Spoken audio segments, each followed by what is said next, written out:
Pag-uusapan natin ngayon ang mga common mistakes na ginagawa ng karamihan sa atin dito sa Canada pagdating sa kanilang TFSA. Noong nakaraang episode nga ay pinag-usapan natin kung ano ba ang TFSA, para saan ba ito, at pati na rin yung mga detalye kung paano nag-work itong account na ito. Now, this video is the continuation of that episode para maiwasan nyo itong mga mistakes na ito at para na rin mas ma-maximize nyo ang inyong mga pera na ilalagay nyo sa inyong TFSA.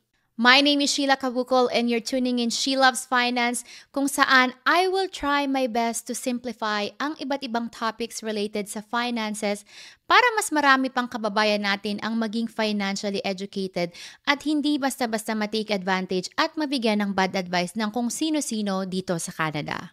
So with that, let's get right into our topic today. At importante ngang malaman niya ito para hindi mo na rin magawa itong mga mistakes na ito.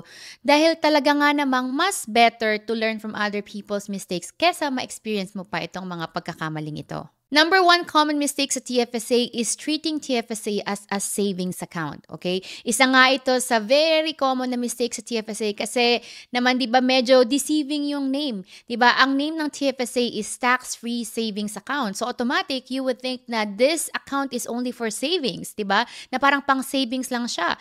Pero ang totoo niyan, mas ma-maximize mo yung power ng TFSA kung maglalagay ka ng investment sa TFSA or kung i-invest mo yung TFSA mo, okay?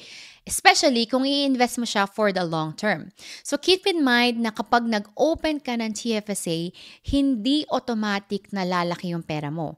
TFSA is just an account. It's an investment account na kailangan mong utusan ano ba ang gusto mong gawin dito.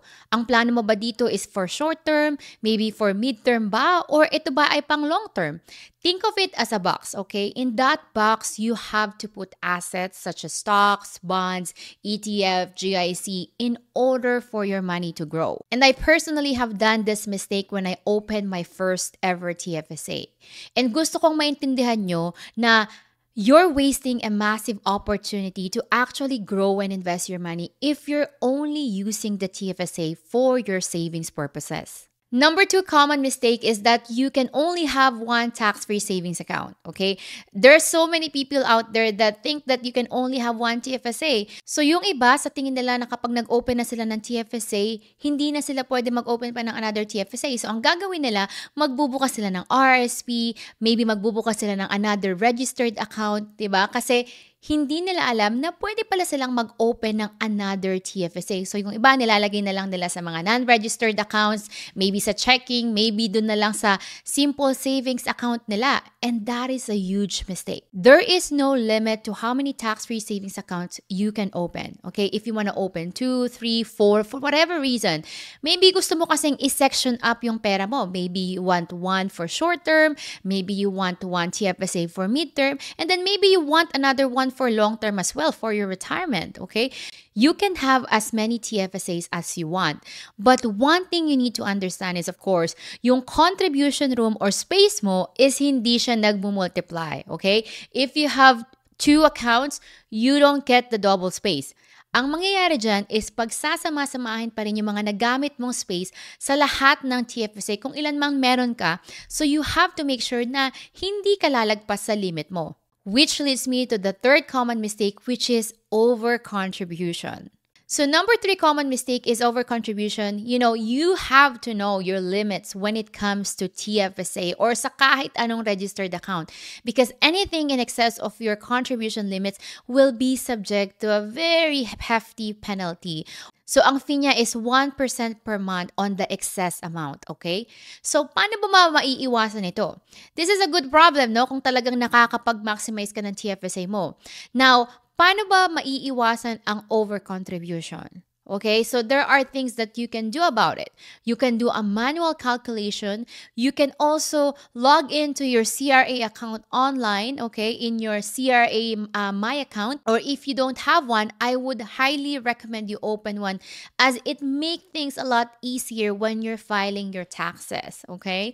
And kung nakagawa ka na ng account, ang gagawin mo lang dyan is pupunta ka lang dun sa medyo bandang babang banda and find where it says the contribution contribution room. Okay? Doon mo siya makikita kung ano ba yung contribution space na available pa sa'yo. And keep in mind though that this number does not contain your contributions or withdrawals from the current year. So hindi siya updated. Okay? So you have to be careful.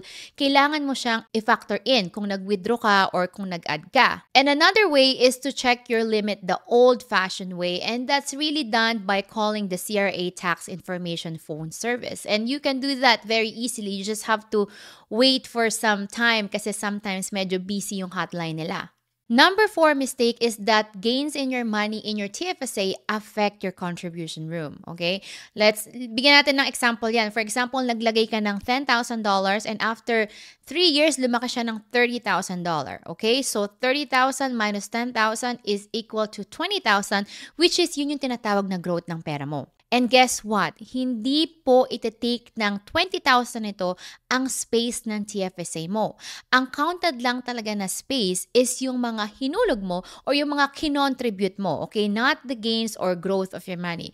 So you have way more space than you think. So number 5 common mistake is withdrawing and recontributing in the same year. And this is really applicable sa mga taong nagma-maximize ng TFSA nila, okay? So let me explain what I mean by this.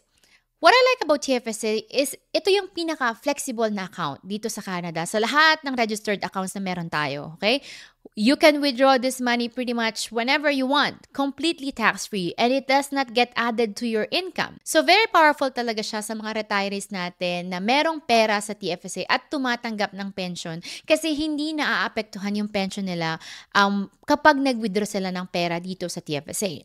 Now, logically, you would think that if you withdraw from your TFSA, na pwede mo ring ibalik yung amount na yon na winidraw mo kasi parang iniisip mo dyan, tinanggal mo yung amount na yon, tapos pwede mo rin siyang ibalik. Okay? Parang iniisip mo na mariregain mo agad yung space na yon. Okay? Pero that's not how it works sa TFSA. The annual contribution sa TFSA reset each year on January 1st. So for example, nag-withdraw ka ngayong June. Okay? Maghihintay ka mula June until January bago mo maibalik yung winidraw mo para maiwasan mo yung contribution penalty. Maghihintay ka muna until January bago mo ibalik yung winidraw mo para maiwasan mo yung over-contribution penalty. Here's an example that shows you how easy it is to make this mistake. Say, nag-invest ka and you're at the maximum limit of your TFSA this year. Okay, but if you want to withdraw to make a purchase and say, okay, let's say nag-withdraw ka ng $5,000 and you deposit that $5,000 later at the same year. Well, now you're over your TFSA limit and you're subject to a 1% penalty every single month. And that's about $50 every month that you're going to have to pay for as long as you're over, okay? So it's a really easy mistake to make and one that many Canadians fall victim to every single year. So you have to be careful on this one. Number 6 is day trading your TFSA. Okay, para lang po sa kaalaman ng iba dyan, bawal po ang mag-day trade sa TFSA. Kasi ang mga registered accounts natin, it is being audited by CRA. At kapag nahuli kayo na hindi kayo sumusunod sa rules, you can lose the taxable benefits of the TFSA, of your TFSA account. And if you run your TFSA like a business, the CRA will also tax it like one and with heavy penalties. Number 7 is not designating a beneficiary or a successor. Okay, so failing to designate a beneficiary or a successor holder can complicate the transfer of your TFSA kapag nawala na kayo or kapag namatay na kayo. Because ang mangyayari dyan, it will go to your estate first. Okay? Kung saan, i-honor nila yung last will and testament mo. Pero kung wala kang will, okay, dun sila magtatalaga ng executor para i-distribute yung asset ng estate mo. Okay? At magkakaroon ka nga ng babayaran na probate fees. And itong probate fees na to ay based din sa worth ng assets mo. So, the more assets, the bigger the probate fees your family has to pay. So, ano naman yung not naming your spouse as a successor holder? Okay, now there is a big difference between naming your spouse as a beneficiary or versus a successor. Okay, a beneficiary, just for your information, you can name anybody to be a beneficiary of your registered account. You can name your kids, you can name your spouse, you can name your sibling for that matter. Like when you die, who is this gonna go to? Okay, it's very straightforward. That's how beneficiary works. By simply structuring your spouse as your successor, and this only applies to your spouse, you can't do this to your kids, okay? But your spouse, or technically your common law partner, you can set them up as a successor holder. And what that means is that upon death, your TFSA will essentially just go up straight into their hands. So, meaning they'll be able to have their TFSA and also your TFSA. So kung meron ka pang room or available space, magiging available yan sa spouse and sa family mo. Okay, so number 8 mistake is not contributing to your spouse's TFSA. So medyo common ko na rin itong na-encounter, no? Kasi pag tinanong ko yung kliyente, o bakit naglalagay ka ng pera sa non-registered account? Na-max out nyo na ba yung TFSA ng asawa mo? And kadalasan ang sagot dito ay hindi pa. Okay? Mag-asawa naman kayo, bakit hindi mo i-take advantage yung tax-free room ng asawa mo? Asawa mo naman yan, unless wala kang trust sa asawa mo. Okay? So to maximize your family's tax advantages, use your spouse's contribution room first.